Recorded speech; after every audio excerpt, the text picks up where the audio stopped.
Daniela es egresada de Psicología por la Universidad Iberoamericana de la Ciudad de México. Cuenta con una maestría en Cooperación Internacional para el Desarrollo de la Universidad Hebrea en Jerusalén, con mención de excelencia. Ha colaborado en diversos proyectos de investigación con Fundación Lego y BRAC International Uganda. Con Mexicanos Primero realizó una propuesta de litigio estratégico que buscaba mejorar la calidad educativa en las comunidades de tratamiento para adolescentes y exponer sus efectos en la reincidencia. Su desempeño como subdirectora de inteligencia digital en Espora, diseñando y evaluando contenidos y estrategias para campañas políticas. Actualmente es directora de campañas de Change.org México, en donde da soportes a creadores de petición, generando estrategias de activismo digital e impacto, vinculándolos con tomadores de decisiones. Daniela, muy buen día, muchas gracias por estar aquí con nosotros y compartirnos estas experiencias que quién de nosotros no ha visto en redes sociales, nos llegan a través del correo, estas campañas de que nos preguntan qué hacer de políticas públicas, etcétera, etcétera. Entonces, justamente Daniela nos va a hablar de este tema el día de hoy. Muy buenas tardes, muy buenos días y te dejamos aquí con nosotros.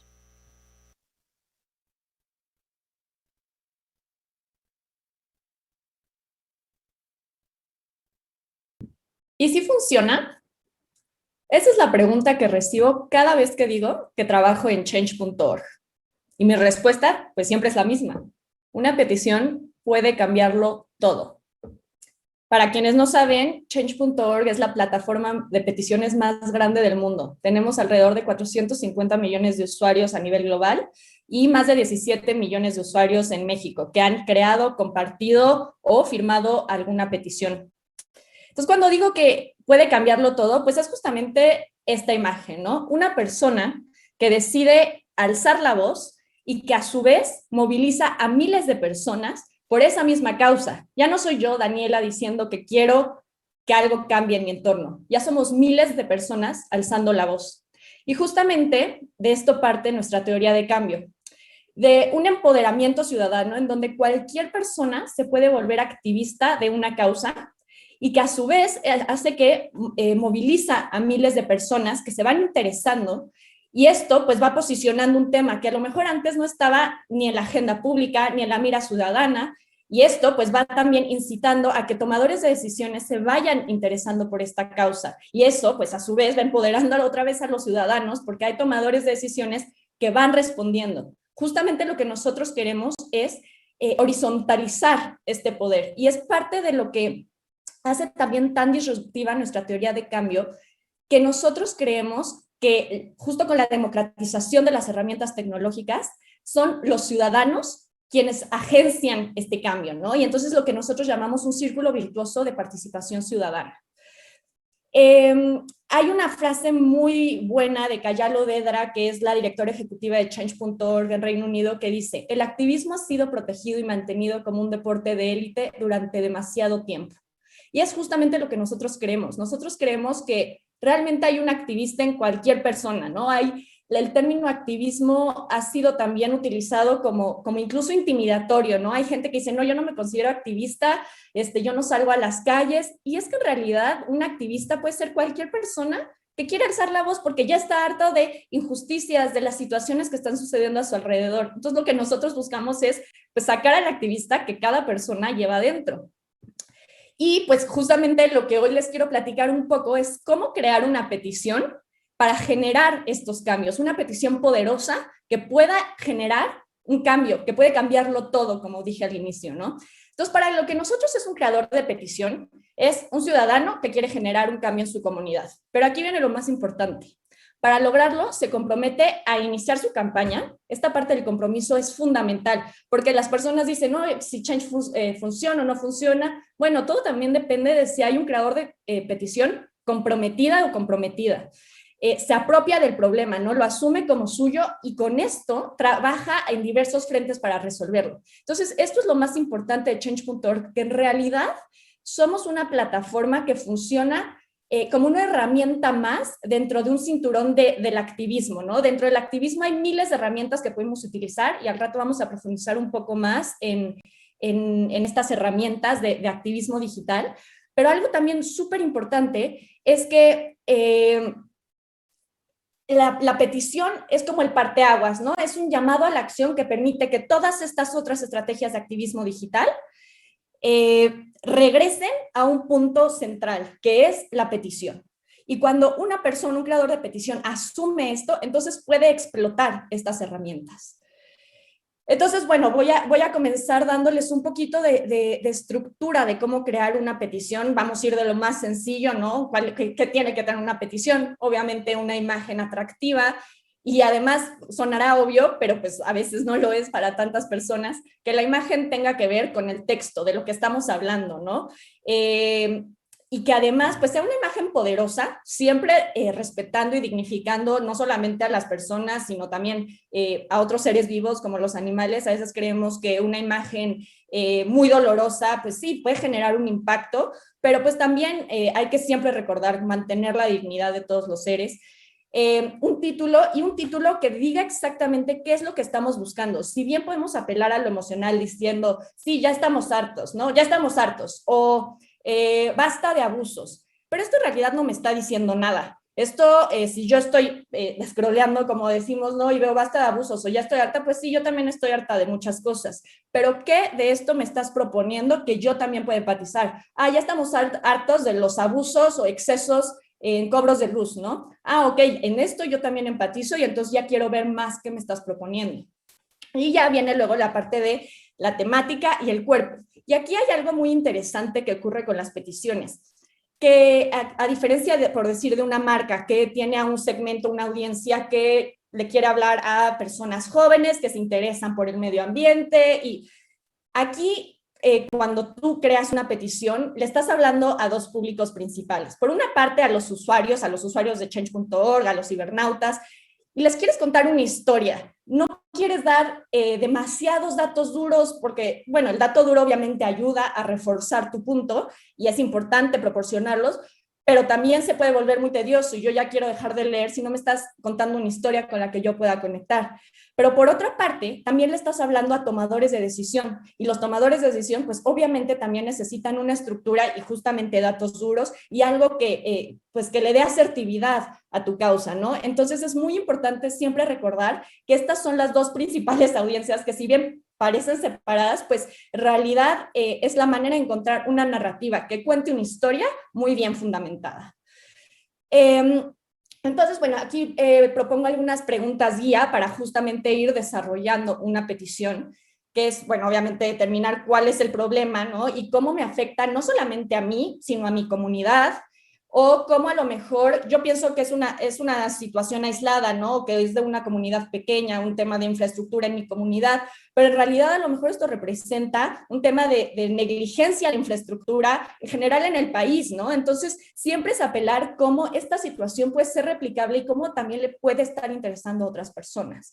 Y cuál es la causa, también siempre es muy importante ser incisivos o incisivas, porque siempre culpamos, ¿no? Al gobierno, es que todo es culpa del gobierno, pero es que en realidad también hay que entender de dónde parte todo y para esto hay que hacer una investigación muy exhaustiva del estado actual, pero ¿qué llevó al estado actual? Si ya se han tomado medidas antes, hacer, incluso recomiendo una línea del tiempo, ¿no? O sea, esta es la situación actual y para llegar a esta situación, ¿qué ha ocurrido? ¿Qué medidas se han tomado? Porque esto también cambia mucho en cómo se propone una solución. No es lo mismo decir que simplemente una medida completamente nueva a esta problemática, a decir, no, pues ya hay una legislación y lo que ocurre es que esta legislación no se está cumpliendo. Entonces ahora mi pedido no es que exista una legislación, es que se cumpla esa legislación. Entonces siempre es muy importante ver qué se ha hecho, qué no se ha hecho, en dónde estamos parados y por qué estamos parados donde estamos parados. Y justamente esto es también lo que le va a dar mucho cuerpo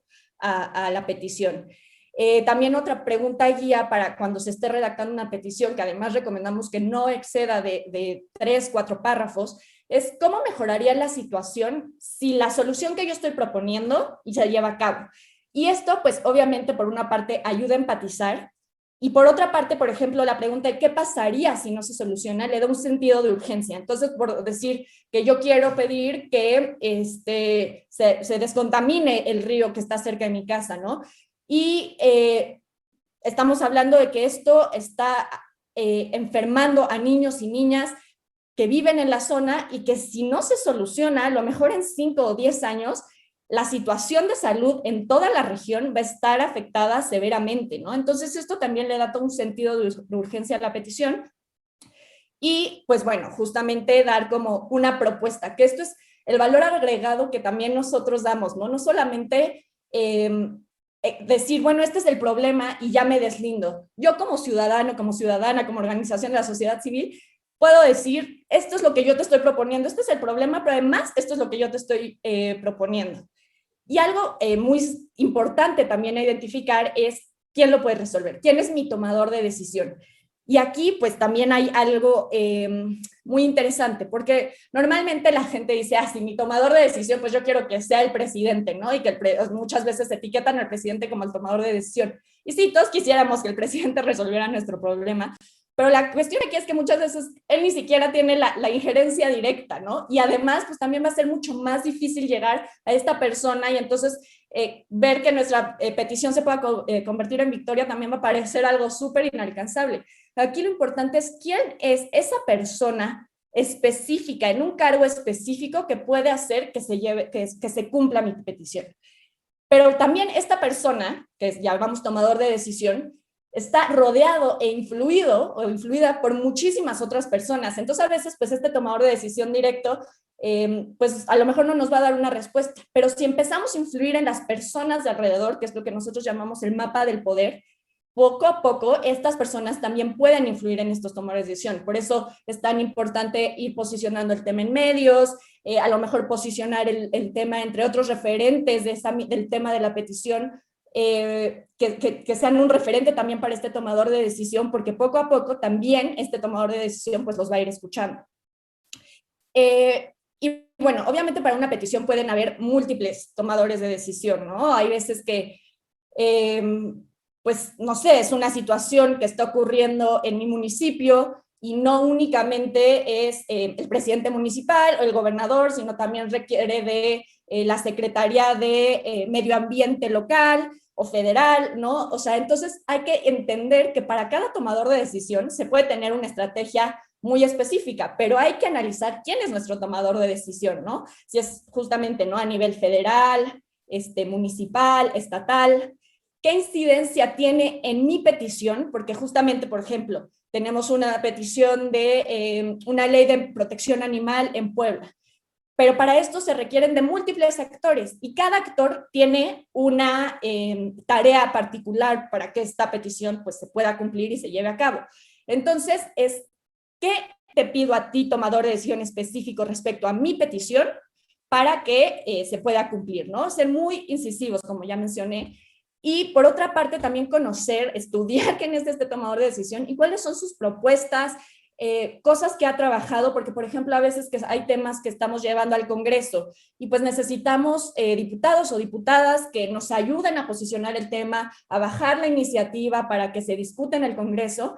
Entonces pues es ya más allá de un tema partidista, o sea, aquí la cuestión es ver quiénes son nuestras alianzas, quiénes pueden ser aliados o aliadas en ir posicionando nuestro tema. Entonces, ¿qué diputados o qué diputadas, por ejemplo, se han interesado por estos temas, han hecho algún posicionamiento al respecto para también irnos acercando a ellos o a ellas y pues ir generando estas alianzas e irlas fortaleciendo? Porque justamente lo que nosotros, parte también de nuestra teoría de cambio, es que queremos acortar la brecha entre las personas que están en el poder y los ciudadanos. O sea, cada vez es esta comunicación entre tomadores de decisión y ciudadanos se va cortando más, ¿no? Desde redes sociales y demás, pero justamente nosotros creemos en una horizontalización del poder, que son los ciudadanos quienes pueden definir cuáles deberían de ser las prioridades de agenda, porque son ellos y ellas quienes conocen su realidad, ¿no? Entonces, pues para esto nosotros también proporcionamos algunas herramientas adicionales que permiten ir acortando esta brecha, ¿no? Entonces, nosotros, por ejemplo, también tenemos una parte no solo con los ciudadanos, sino con los tomadores de decisión, donde les generamos perfiles verificados que a ellos les llega o sea, la etiqueta de en qué petición han sido mencionados y pueden dar una respuesta directa. Y al dar una respuesta directa, los ciudadanos y ciudadanas también pueden responder, ¿no? Entonces, cuando también se genera una petición, es muy importante, si después de esto alguien se quiere meter a iniciar una petición, va a ver que dice quién es tu tomador de decisión y mete sus datos, ¿no? Esto también es importante, meter su correo, su Twitter, porque cada vez que se le etiqueta a este tomador de decisión, es notificado o notificada. Entonces, es una manera también de ir ejerciendo presión. Y otra estrategia para ir posicionando el tema es hacer una entrega de firmas o una movilización en calle, o puede ser una entrega de firmas digital, en donde pues se busca generar este diálogo entre creadores de petición y tomadores de decisión. Entonces, esto es un ejemplo de cómo se ve cuando creas una petición y metes a un tomador de decisión. Súper importante poner el correo porque se les notifica. Entonces, y aquí en título para compartir, su Twitter ayuda a que cada vez que alguien comparte tu petición, a ellos les llega como notificación. Entonces, imagínense, incluso quien maneja las redes de este tomador de decisión, pues ve que en un día ya está teniendo, no sé, 800 menciones sobre esta petición, pues ya empieza a llamar la atención y empiezas a posicionar el tema en la agenda. Entonces, este es un ejemplo de cómo se ve un perfil verificado, las peticiones donde son etiquetados y las respuestas que pueden ir dando. Y es parte de lo que buscamos para acortar la brecha entre tomadores de decisión y ciudadanos. Y esto es un ejemplo, por ejemplo, de una entrega de firmas. Esta fue una entrega de firmas que tuvimos con el Observatorio Ciudadano Nacional del Feminicidio, en donde en el marco del Día Internacional para Erradicar la Violencia contra la Mujer, el 24 de noviembre, hicimos una movilización fuera de Palacio Nacional y entregamos estas 18,000 firmas a Olga Sánchez Cordero, y fueron madres cuyas hijas fueron víctimas de feminicidio. Y pues nuevamente regreso a lo que mencioné inicialmente, ¿no? Las peticiones ayudan a amplificar voces, a amplificar causas, a visibilizar. Entonces ya no somos 5 personas que estamos pidiendo esto, somos nosotros 5, pues respaldadas no por 18,000 firmas, por 18,000 personas que creen en lo mismo que nosotros, que merecemos justicia, que merecemos que se investiguen estos casos con una perspectiva de género. Y aquí es donde también la parte de este espectro entre lo virtual y lo real, pues en realidad es un espectro, y todo lo que pasa en la calle, que también se refleja en lo virtual, aquí es llevar todo esto que alcanzó mucha visibilidad en lo virtual a calle.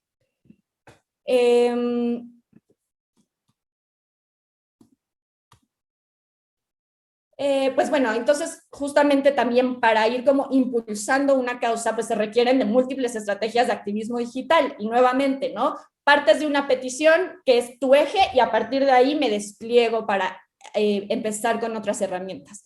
Entonces, por ejemplo, el tema de medios de comunicación, donde no voy a profundizar mucho porque sé que muchas organizaciones ya tienen sus propias estrategias, pero creo que sí es muy importante mencionar algunos puntos, ¿no? ¿Cómo se genera un mapeo de medios de comunicación en cuanto a qué medios han hablado de una temática similar a la mía, sobre a lo mejor la problemática que está ocurriendo en mi localidad, sobre temas de derechos humanos? Y siempre todo el mundo quiere, ¿no? Pues que salir publicado en los medios nacionales más grandes, pero a veces no nos damos cuenta que en realidad donde mayor incidencia podemos tener es en los medios locales, ¿no? Si yo estoy hablando de un problema que hay en la laguna, por ejemplo, tenemos una del lago de Cuitzeo, y todos, o sea, esta petición ha sido cubierta por tantos medios, pero medios locales, pero justamente quien tiene incidencia para hacer algo con esta petición, pues son las autoridades locales. Entonces lo que queremos es que los medios locales cubran esta petición. Y bueno, siempre obviamente es muy importante tener un contenido cuando se envía un comunicado de prensa que apele por una parte a lo emocional, pero por otra parte que des datos duros, ¿no? Y tú volverte ese vocero o esa vocera de la causa. Y bueno, ya ahondando un poco más en el tema de las movilizaciones digitales, hay múltiples maneras, ¿no? En las que se puede ir escalando una petición y además pues visibilizando esta causa, que es lo que nos permite la tecnología, ¿no? O sea, que en menos de 24 horas 50,000 personas ya estén hablando de mi tema, ¿no? Eso es algo que no estaba visto con anterioridad y que en los últimos años ha permitido tener este alcance. Entonces, por ejemplo, una estrategia que utilizamos mucho que se llama bombing share, que es enviar una actualización a los firmantes, porque tú cuando creas una petición puedes estar manteniendo pues como relación con tus firmantes al estarles actualizando de noticias, ideas, propuestas. Y esto es un tipo de actualización que se puede hacer, decir, todos vamos a enviarle un mensaje a un tomador de decisión, a lo mejor es un momento coyuntural, ¿no? A lo mejor se va a definir algo en el Congreso ese día que tiene que ver con mi petición, entonces vamos a enviarles todos mis firmantes, que son tus mayores aliados, a un tweet a estos tomadores de decisión. Y entonces imagínense, si tienes 50,000 firmantes y solamente con que un porcentaje pequeño de estos firmantes responda, pues ya este tomador de decisión a lo mejor en ese día recibió 2,000 notificaciones de lo mismo, de necesitamos que se discuta esta iniciativa, ¿no? Entonces ya es una manera también de ir ejerciendo presión. Obviamente el tema de creación de contenido, y ahorita voy a poner un poco de ejemplos de una organización que hizo todas estas movilizaciones digitales de manera muy asertiva, pero justamente la creación de un contenido que genere también conversación digital, ¿no? Que impacte, o incluso, por ejemplo, si yo estoy planteando una petición que tiene muchísimos datos duros, que a lo mejor cuando la gente se ponga a leer, pues dice, no, ya me da flojera porque no me está comunicando nada, porque es puro dato duro, pero estos datos duros son súper relevantes. Entonces, ¿qué hago? Puedo crear infografías, puedo crear un video breve que haga todos estos datos muy técnicos o que pueden llegar a ser tediosos o pesados, una manera interactiva para que la gente también se involucre. El tema del hashtag, que también permite posicionar un tema de manera súper efectiva, súper veloz. Y el tema de, pues, mapeo de aliados, ¿no? Que generar alianzas, no solamente con otras organizaciones de la sociedad civil, incluso a veces el sector privado, ¿no? Que esté trabajando con una temática relacionada a lo que yo hago, obviamente pues tomadores de decisión en el sector público, pero incluso influencers, ¿no? Compartir mi petición con influencers que hablan, ¿no? Influencers de medio ambiente, y entonces la mía habla de eso y a lo mejor se interesan por esta causa y ellos pues me ayudan a darle mayor difusión, a escalarla. Y justamente con este hashtag permite que toda esta conversación tenga un fin en común, y además pues todo esto lleva a un llamado a la acción, que es mi petición, ¿no? O sea, comparto este contenido, pero ok, ahora que viste esto y te movió, ¿qué puedes hacer? Firmar mi petición. Y entonces, por ejemplo, una organización que ha hecho esto de manera estupenda, que es Human Society International, como conocerán muchos, ¿no? Que hicieron su video de Salva Ralph, Save Ralph, justamente tenían un hashtag súper poderoso, un contenido también poderosísimo que apeló al emocional. Esta petición ya llevaba un rato en la plataforma, tenía aproximadamente 30,000 firmas, y a partir de que generaron su video de Save Ralph, la petición creció en un mes a 1,300,000 firmas, ¿no? Entonces, justamente lo que ellos hicieron fue también buscar alianzas, ¿no? Con otras organizaciones de protección animal, y fueron escalando tanto esta petición. Hicimos un bombing share cuando quedaba una semana para que acabara la legislación, que era el último momento que quedaba para que se pudiera discutir este dictamen que estaba como completamente congelado.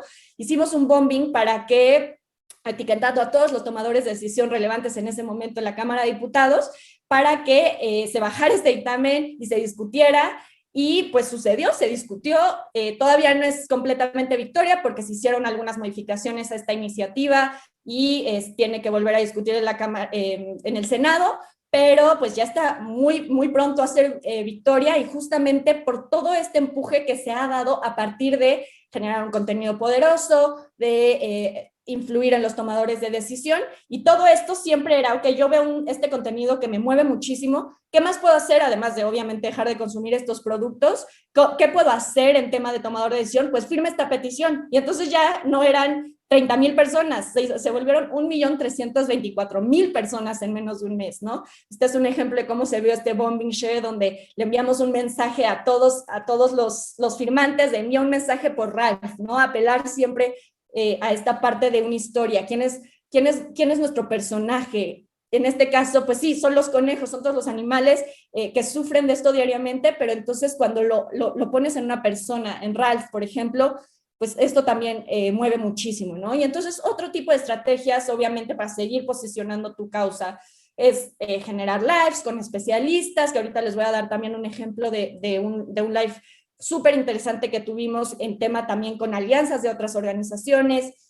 grupos de redes, no solamente compartirlo en grupos de redes que se interesen por temáticas similares, ¿no? Hay múltiples grupos de justamente medio ambiente y si mi petición se trata de eso, pues compartirlo en grupos veganos de medio ambiente, pues esto también va a ayudar a escalar, pero además también se puede generar comunidad en redes, ¿no? O sea, tenemos un ejemplo de una petición que hablaba de haber sido defraudada por un banco, y a partir de esto generó un grupo en Facebook y se dio cuenta que no solo no era la única, sino que miles de personas habían sufrido una situación similar.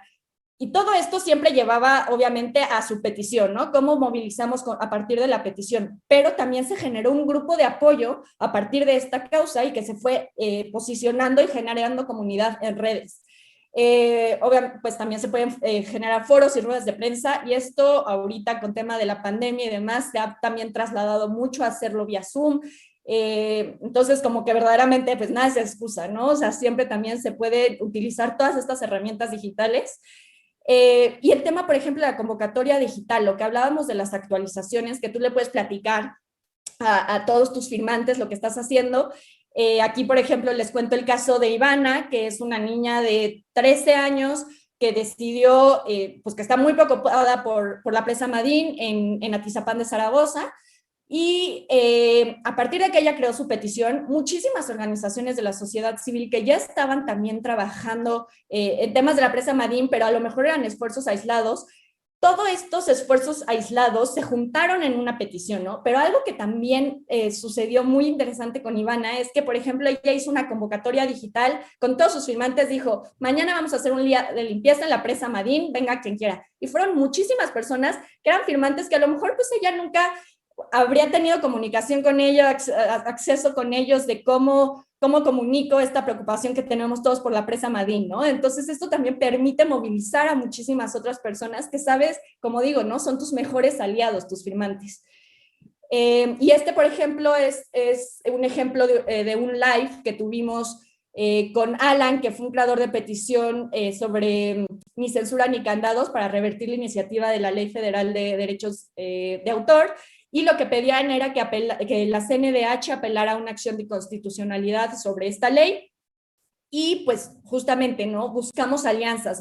Nos aliamos con R3D, Artículo 19, que son especialistas en temas de derechos digitales, y Alan, que es un ciudadano que a él le preocupa, ¿no? Esta situación. Y entonces fue un live desde temas de especialistas, pero también yo como ciudadano compartir cómo, porque a ti como otro ciudadano te debería de estar importando este tema.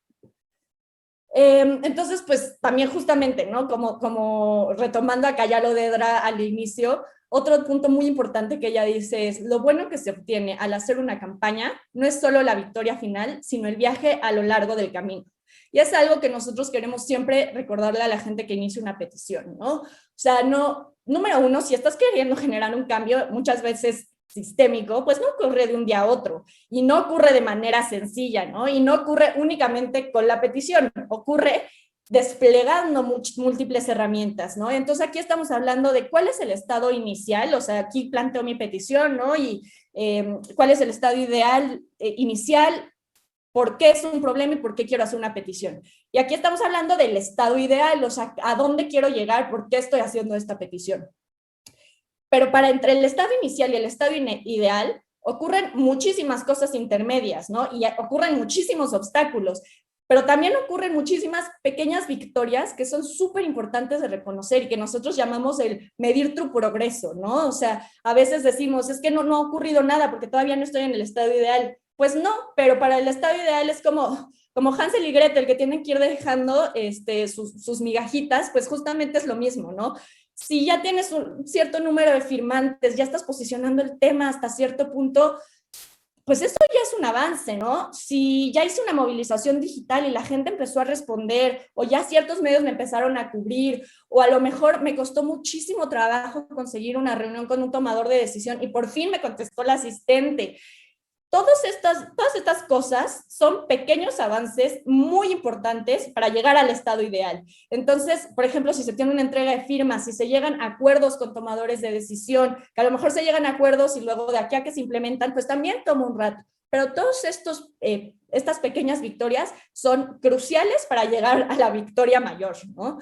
Entonces, pues sí, cuando me preguntan si Change.org funciona o no, pues yo les puedo mencionar de múltiples victorias que hemos tenido, ¿no? Esta victoria es una victoria muy linda de la Fundación Cancer Warriors, que ayudaron a mamás y papás cuyos hijos tienen cáncer infantil a obtener licencias laborales, ¿no? Aquí hay múltiples peticiones que pues se viralizan, ¿no? Esta que fue sobre Johnny Scuti al retirar su música porque violentaba a las mujeres con la letra, y a partir de toda la presión que se hizo, su música se retiró en menos de 24 horas, ¿no? Pero pues justamente aquí lo más importante es que todas estas pequeñas victorias, sí, si bien representan que la plataforma ayuda a visibilizar un tema, a que cualquier persona pueda alzar la voz para exigir sus derechos, para exigir justicia, también todas estas victorias lo que hacen es contar la historia de una persona que decidió alzar la voz por el cambio que quería ver. Y al hacerlo, movilizó a miles de personas que también alzaron la voz porque se interesaron por esa causa. Y todas estas personas que alzaron la voz se convirtieron, ya no solamente eran firmantes, se convirtieron en un grito que representaba el poder de lo colectivo y de la fuerza ciudadana.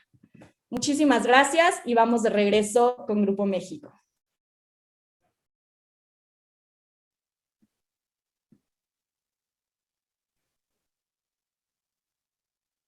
Nos están escribiendo desde Perú, Oaxaca, Inglaterra, aquí desde la Ciudad de México. Nos da mucho gusto.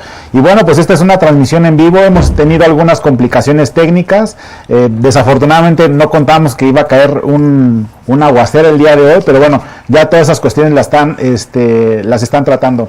Y bueno, Mari Carmen, pues preséntanos al último ponente de este primer bloque del día de hoy.